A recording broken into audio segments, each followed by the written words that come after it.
Join me right now on Kumite TV is a man that is etched in the history books of the UFC. UFC bantamweight Andre Soukhamthath. What's going on, Andre? What's up, bro? How are you, man? Good, good, man.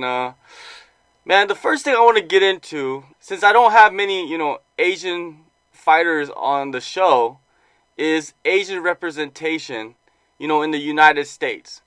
What is your thoughts on that subject? I think that a lot of Asians in our generation, like our age, we kind of came out of our shell a little bit. You know what I'm saying?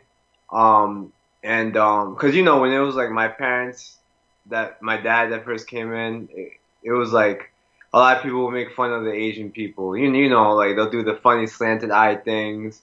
They say we eat like cats and dogs, and they'll say the ching chong stuff, and they'll say we're all good at math. Some of us might be, and I feel like people like me, my generation, some guys are like we're coming out of that shell because when we moved to America, we didn't all grow up wealthy. You know what I'm saying?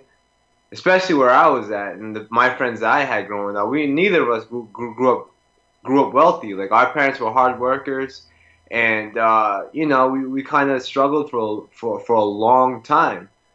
And for me to be where I'm at, I'm pretty successful. You know what I'm saying? Like when my parents look at me, and we're just breaking out of that shell, man. I'm just trying to fight the stereotypes of because we're just so passive, man. Like when people make fun of our race, especially as males, we're just so passive. We'll be like, oh yeah, whatever. Everything is so funny when it comes to Asian stuff. You know what I'm saying? It's so easy to laugh and make the easy Asian jokes, and people that aren't us wouldn't really find it offensive. They'll find it funny. You know what I mean? When I feel like nowadays, we're changing things up a little bit. We got Asian rappers in the game in America. We got Asian models. We got Asian fighters like myself.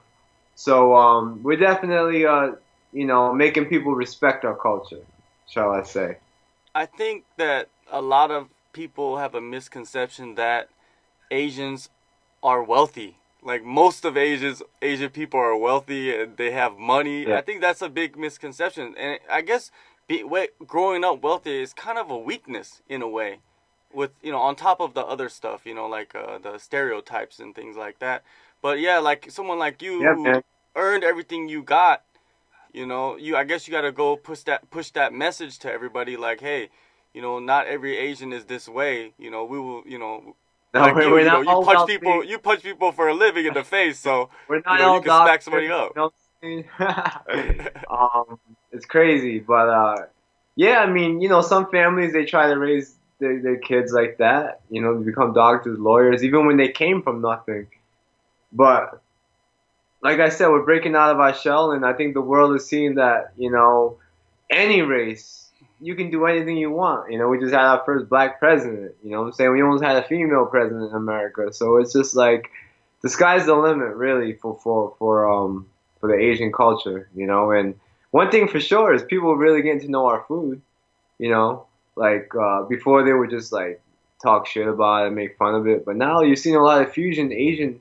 A lot of these chefs, a lot of these restaurants, there's a lot of Asian fusion. You know what I'm saying? So Yeah, definitely can't deny the food, right, brother?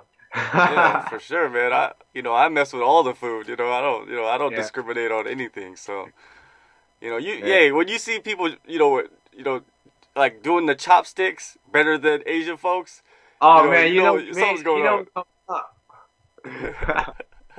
That's funny. Now, in sports, you coming up in the sport of mixed martial arts, did you face a lot of discrimination? Like coming up that it might not be in the public, but in the background. Oh, for sure, man. Like I used to play basketball, I used to play soccer, and when we would go to like the more rural areas, the more, because I'm from an urban area, I wouldn't really get it much when I'm in the urban areas, like I'll get people making fun of me sometimes, like, oh, because it's funny in America to see a kid on the basketball team, especially. That's where I got it most. Like I was on the basketball team, and people used to like really just think that was funny, you know, until I started balling. They were like, "Oh, he's pretty good actually." And but when I would go to like the rural areas, the areas that have more money, the area that's more predominantly you know, white people, Caucasian, and more like more money there, you know, they give it to me the worst, man. They say some fucked up shit, man, and you know, I'm not saying everybody did, but that's mostly where I got it. You know what I mean? Like when they see somebody different, like you'll see black folks around, you'll see Spanish folks around, but when you see like an Asian person, man, for some reason that when you're Asian and you're in a certain group, you stick out. Unless you're with all Asian people, no one's gonna say anything because we roll deep when we're together. We roll deep. But when I'm like with my white friends, or when I'm with like my black friends or Spanish friends or whatever, or even if we're all together, I'll always be the one that sticks out. You know what I'm saying? And it's always been like that growing up, but I was so used to it. Like I got so many fights because of that too. And people, you know, if they don't respect you, they ended up respecting me afterwards because I came after them. So, I don't think it's that bad now. I hope it's not. You know what I'm saying?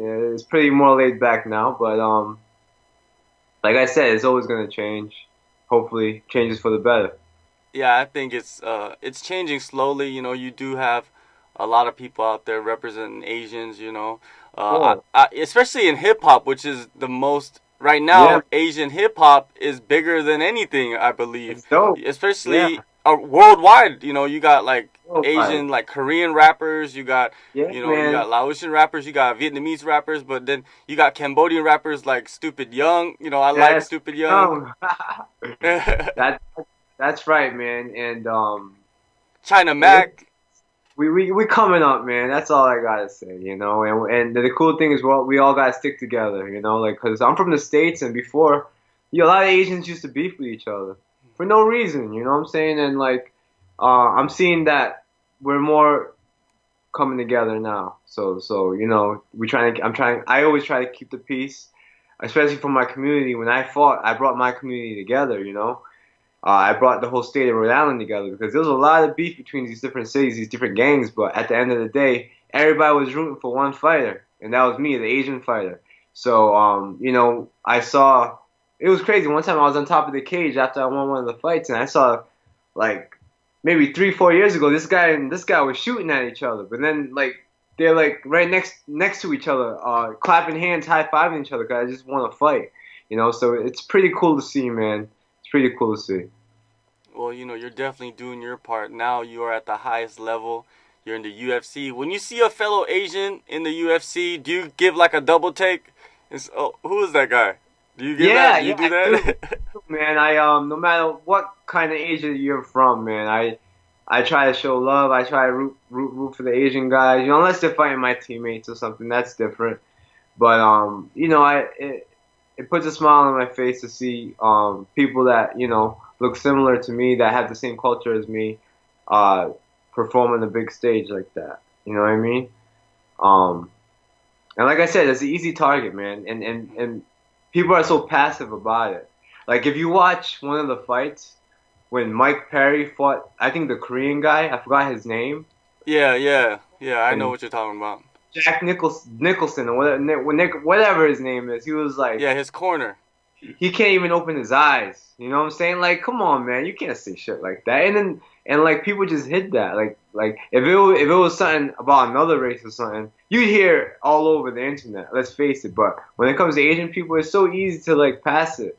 You know, and even with me, when I fought like Sean O'Malley, it's so easy to make fun of my name. You know what I'm saying? Because I have a long last name, and people try to poke fun at things like that. They try to take little shots at that, but it's just something that makes us stronger too. It gives us thick skin, and I think that's why we have that warrior spirit, you know, and we have that thick skin because it's happened to us so many times. Definitely. Well, now let's get into your career in the UFC. You know, you had a setback at UFC 222. You Yeah. returned at UFC Moncton, had a very impressive performance against Jonathan Martinez. What hurdles did you overcome with that victory? What I did was, because we didn't speak, what I did was I actually, you know, I went back. and I grounded myself. I humbled myself, and I did have a knee injury going into the O'Malley fight. No excuses though, you know what I'm saying? Like I fought my hardest. I got a fight of the night bonus. Whatever. What was done, what was done. But I also learned from that loss. You know what I mean? And I learned that I can't play to that hype. I can't play into that trash talking game. That's kind of where I found myself in. You know, to be honest, I felt like he was taking shots at me and my family and my culture, and I felt like I had to fire back. And that kind of took my focus away from uh, the fight itself and doing what I needed to do. Instead, I I I fed into his antics, him and his team's antics, and you know, they did a good job with it. You know, I got emotional, so I learned from that. That's number one, and number two, I actually came back home to Rhode Island with my original team that I started training with my pro career before I moved to Florida. I came back home and did a training camp with them, and what that really did was it really grounded me, really humbled me out because you know I'm back in my old neighborhood. I'm back where I'm from. You know what I'm saying? I'm not in my brand new house. No, I'm here at my dad's house upstairs in the apartment, just living life, training for the fight like Rocky style. You know, and I felt like that really helped me too because I got a lot of individual attention. I wasn't just another body in the crowd or another sparring partner. I hit so many pads. I had a game plan. I had a great strength and conditioning coach, and my team is strong up north, man. And I'm glad that I did that. And not only physically did they get me ready, but mentally they did too. So do you believe at this point in your career, it's time for you to have a team surrounding you instead of you joining another team? You know, because a lot of guys, they do go to these big super camps. They do spend a few years there, and then they go back home, and they still have the same success because they know what's out there. And then now they just have to adjust, you know, their environment to what they need. Absolutely, absolutely, and I'm not knocking the big camps. The big camps taught me so much. I'm still a part of the big camp down in Florida, you know, with Henry Hoopt and Hard Knocks 365, Greg Jones, Cammy. I'm still a part of that group, but I train there year round. You know what I'm saying? I get to train with the best athletes from Bellator, ONE FC, UFC, you name it, from all over the world year round. I have access to that. But when fight camp comes around, and it's 8 weeks for just me, I become the boss, and I bring people into my camp, or I come up here and I get my own coaches that know me. It's not like I'm going somewhere totally new, like you know these coaches that don't. I'm coming back to people that started with me, that I went 10-0 with. You know what I'm saying? Before I moved to Florida, so you know I had to leave my family, I had to leave my house in Florida, my kids, my wife, and I had to come up here for 6-7 weeks and train again, and that's what I did. And I think that's why a lot of other guys did that too, because you know they got what they had out of the camp, you know, the hard sparring, the good training partners. But then as you get older, man, you know your body really can't handle all that abuse all the time every day. So you gotta come home and you know you gotta go back to your roots and train smart again. And the important thing is winning the fight. You know, not winning in the gym. It's winning in the fight. Well, I guess you found the perfect blend throughout your year. You know, you could go down there Exactly. and kind of like out of camp, spar, you know, do technical training and have all those bodies with you. And then when it's time for you to focus, go back up north, focus on yourself, get the coaches around you, get the Exactly. game plan. And it's, yeah, a lot of guys I've talked to, you know, like even Dan Hooker, he went out and he trained in Colorado and in Thailand, but eventually he went back home and went back to his original gym, and look at the Yep. success that he's having too. Absolutely. For sure.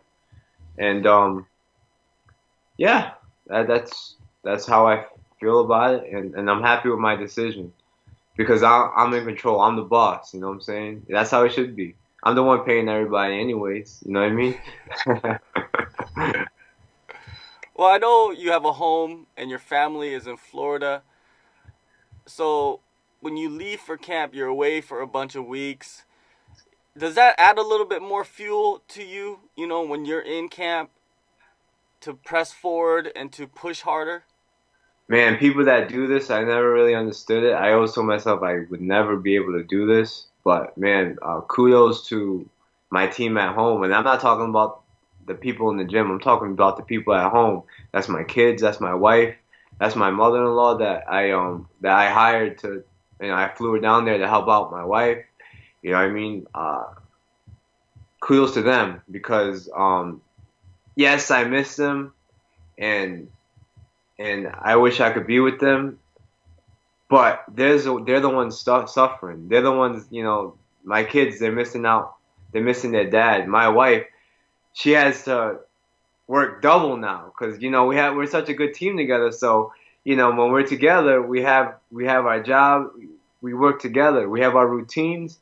But when I'm gone, she has to pick up all my slack. So I commend my wife for that.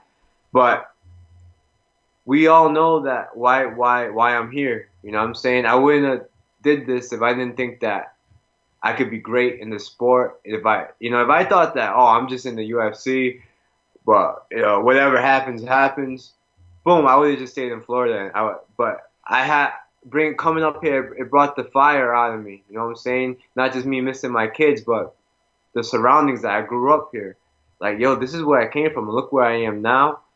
Man, I cannot mess around. I got to do this the best that I can. 100% focus on family and fighting. Nothing else. Nothing else, man. Anything else comes my way that's trying to get into that circle, I block it out right away. You know what I mean? That's everything. You know what I mean? It's crazy when you get to this point how many distractions can come into your life. You get what I'm saying? Mm. And that happens a lot to people. And it kind of happened to me at one point, but then I refocused myself, and now nothing's more important than family and fighting. Well, now you got your next fight coming up, UFC 236 in Atlanta. You're facing Montel Jackson. Montel Jackson, he is a very respectable guy. He's not gonna sit there and talk trash on you. He just wants to go out there and fight. In many ways, just like you. You just want to go out there and fight. You don't care about the nonsense. When you're going in a fight against a guy like that, do you have some kind of comfort, like extra respect for him? I learned this is gonna be my 20th pro fight, so it's just like I have respect for the capabilities. You know what I'm saying? But who they are as a person, it doesn't really matter to me. Like, he could be an asshole. He could be the nicest guy. It doesn't matter. At the end of the day, we're still fighting. And either him being an asshole or a nice guy isn't going to determine the way he fights or the way I fight. We're both going to let loose and not hold back and try to hurt each other. So what I do respect is his capabilities. And he's a great fighter. He's a good fighter. He's dangerous everywhere. And I do respect that. But everything else is just like, it's whatever to me. You know what I mean? Are you expecting to get a bonus? Are you at that point? A lot of guys, they don't really care about the bonus. They just want the win. Are you worried about the bonus, or are you worried about is it like a combination of things? I mean, bonus would be nice. but the important thing is to win. You know what I'm saying? I'm not going to go out there and fight stupid just to get a bonus, Because last time I got a bonus, I lost. And I still felt like crap, like shit, for 6 months, seven months until my next fight when I had my hand raised. So, yeah, I did get a bonus one time, but I lost that fight. A fight I should have won easily. All I had to do was stand up, you know what I'm saying? And I lost. Even though the guy hasn't fought for a year, and this is my second time fighting since we fought, it still hurts me. It still put me in a little depression, man, after I lost that fight. So no, the money didn't help. The money didn't cure anything. So the most important thing for me is just to win the fight. But if I win and the bonus, hey, that'd be nice. Oh, definitely, man. Extra money, especially 50K, is always good in anybody's bank account. Exactly. Well, I wanted to pick your brain about some of the things that's going on in the bantamweight division in the UFC. You got TJ Dillashaw. He was suspended for a year for adverse findings. We don't even know what that means. We don't know what's going on with that. But he did relinquish his belt immediately afterwards. Do you think that's kind of like admitting that you're guilty by giving up that belt Hell so yeah. quickly? Hell yeah. Hell yeah. I mean, think about how long him and his team probably been trying to hide it. You know what I'm saying? And what irks me is like after he loses his fight, after he loses a fight, he's always bitching and complaining. You know, he loses a close fight. Oh, I won that fight.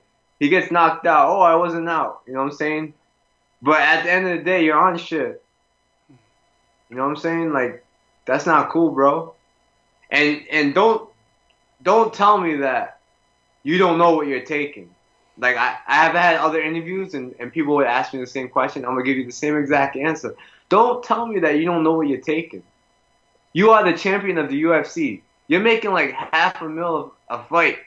If not that, let's say $300,000-$400,000. Still not bad. I'm sure if me, little Andre, that's not even ranked, has a team, a nutritionist, has a team for my health, you know, what to take, what not to take, they tell me what's okay and what's not. I'm sure he does too. You get what I'm saying? So that's no excuse. So, dude, who do you think is the best candidate? You know, Henry Cejudo's going to fight for the bantamweight title. Do you like that decision that they're making with that? Because he's the flyweight champion? No, I think that I mean, I know he's doing it for his personal reasons. I respect Cejudo. I don't know him. But, yo, I respect that guy, man. That guy's cool. But he beat TJ at 125. And he wanted to fight TJ at 135 to prove something. Now TJ's out. So I think that the UFC should, like, give a real bantamweight that really deserves a shot, the shot, you know? And that's guys like, obviously Marlon Moraes. Is that who he's fighting? Yeah, he's fighting Marlon, yeah. Yeah, like Marlon Moraes. But Marlon Moraes, I'm sure he wants to, like, fight another bantamweight. You know what I'm saying? And I mean, who's on fire? Aljamain's been doing good. You know, give him the shot. He's a bantamweight. Even though he got knocked out by Moraes, he's looked good his last 2-3 fights. You know, and Asunciao. Oh wait, Asunciao just lost to Marlon, right? Yeah. Well, you got Pedro Munoz. I think that would be the best guy. Exactly. Yeah. Munoz, you know, so we got 3 right there. But it's all good. I mean, I ain't mad at it. I'm not mad at it. But I hope, you know, I know the bantamweight division isn't going anywhere anyway, so it's all good. Maybe Cejudo's planning to move up. Who knows? So good for him. In other news, you know, you got Conor McGregor and Khabib like going back and forth talking about families and religions and all kinds of wild things, you know. Is there anything the UFC can do? You know, like Dana White comes out and says that they might, you know, intervene, but is there anything you can do to guys like that? They don't even live in the States. They don't even, I don't even think none of them are really fighting. I don't think the UFC can do anything, really, because that's decisions that another individual decides to make. But, I mean, I think both of them should just act a little more professional. I mean, obviously you saw what the brawl and stuff after the fight. Okay, that happened. And Khabib already beat Conor. You know, he beat him. So it's like, I think Khabib should just like, yo, I already beat you. Boom, that's it. Yo, I beat you. I made you tap. That's it. And Conor is like so rich. Like, why is he just wants to stay in the mix, you know, that's my opinion. Like, he just wants the attention on him, and, you know, he can't stand not being in the media. Even though he retired, he still wants to be in the mix. You know what I'm saying? If I was Conor with all that money, you know, I'd be trying to make some other moves, you know what I mean? Like he has with his Prophet 12, you know. If you want to stay in the mix, go do acting or something. If you don't want to fight, go act, go do what Tyrone Woodley did. Go make some music or something. You got the money, bro. You can do whatever you want. There's no need to, you know, talk about religion or talk about cultures. You know what I'm saying? And I'm strong about that because I don't like it when people talk about my culture. But at the end of the day, if someone is talking about my culture over the internet,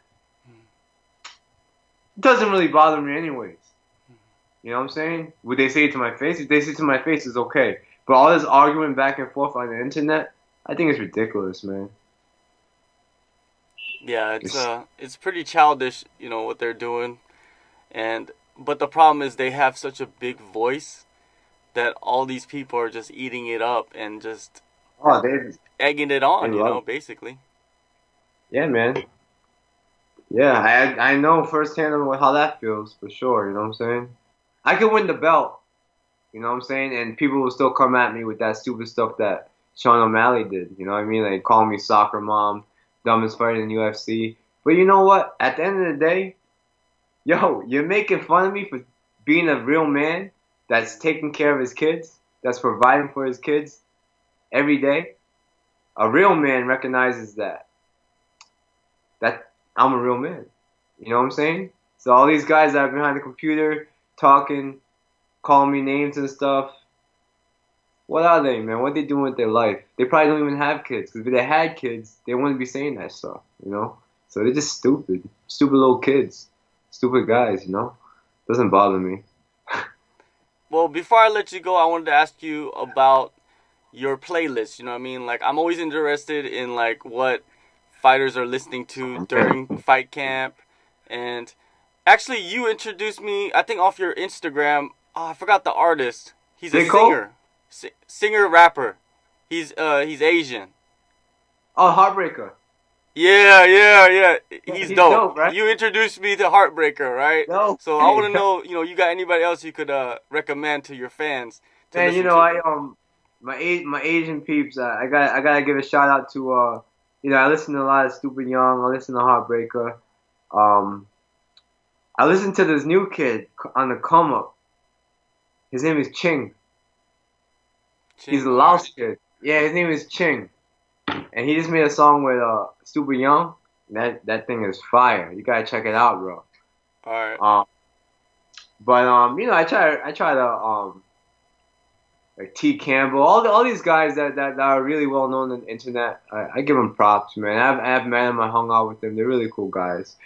But on my playlist, really, I listen to everything, man. Like I listen to worship music, cause like I've been getting really close to God lately, man. And I listen to a lot of worship music. It just really calms me down.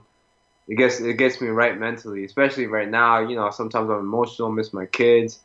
I listen to a lot of Big Sean for a lot of inspiration. Meek Mill, and of course my man J. Cole. J. Cole's my favorite artist of all time. I'm supposed to be at his Dreamville festival this Saturday because he rescheduled it. And it ended up being this Saturday, and obviously I can't go. It's like in North Carolina. Big festival. I had tickets and everything, man. VIP tickets. But what happened was, the date that I was supposed to go, I think it was like in August or something. There was a hurricane that hit North Carolina. So he had to cancel that whole event. I had VIP tickets and everything, man. Spent like $2,000. My wife got them for me. They're like $2,000 altogether. And now he rescheduled it to this weekend, and obviously I can't go. I gotta fight. I gotta focus, so I'm gonna miss that. April 13th, your next fight, UFC 236, Atlanta, Georgia. It's gonna be great, man. Thank you for your time, Andre, and good luck to you. Thank you, bro. I'll see you, man. Keep in touch, brother.